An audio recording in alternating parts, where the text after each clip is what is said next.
رمضان كل سنة بنستناه، بس ساعات بيعدي واحنا حاسين انه كان كله تعب وزحمة، ومفيش وقت نعمل كل حاجة زي ما كنا متخيلين. هل ده علشان فعلا الوقت مش كافي، ولا احنا اللي بنحتاج نعيد أولوياتنا؟ خليني في البداية أرحب بكل مستمعينا في بودكاست مراية. كل سنة وحضراتكم طيبين، وكمان أرحب بلايف كوتش أحمد. كل سنة وإنت طيب يا كوتش، رمضان كريم. اهلا بيك يا كوتش، برحب بيكي وبكل مستمعينا في بودكاست مراية. كل سنة وانتم طيبين. موضوع حلقتنا النهاردة عن إدارة الوقت في رمضان، وإزاي ممكن نستفيد بوقتنا صح من غير ما نحس إننا قصرنا فيه أو ضاع مننا. طبعا إدارة الوقت مهم جدا في حياتنا عموما، لكن ممكن في اوقات بنحس ان الوقت بيجري جدا، وانه بيبقى في حاجات كتير عايزين نعملها ولكن مش بنلحق نعمل حاجة. ومن اكتر الاوقات اللي ممكن نحس بيها كده هو شهر رمضان، لان مثلا معظم الوقت بنكون صايمين ومواعيد نومنا مش منتظمة وبيكون ورانا حاجات كتير ممكن ما نلحقش ننجزها، وده ممكن يسبب تراكم، والتراكم ده يخلينا نواصل للتأجيل وهيأخرنا في حاجات كتير.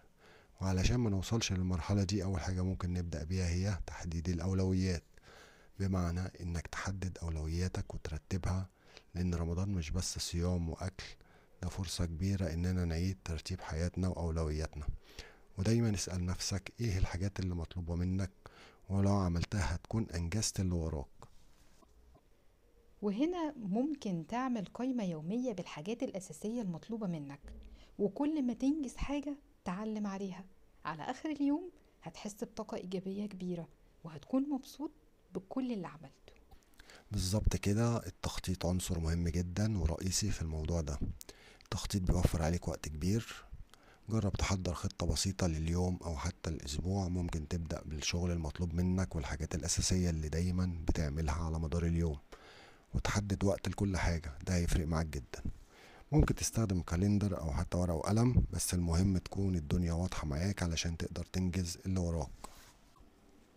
ممكن أضيف معاك نقطة مهمة، وهي إننا نبعد عن الحاجات اللي ممكن تشتت الانتباه، واللي بتخلي الوقت يجري مننا بدون ما نحس، زي إنك تتفرج على التلفزيون كتير أو تقضي وقت كبير على الإنترنت.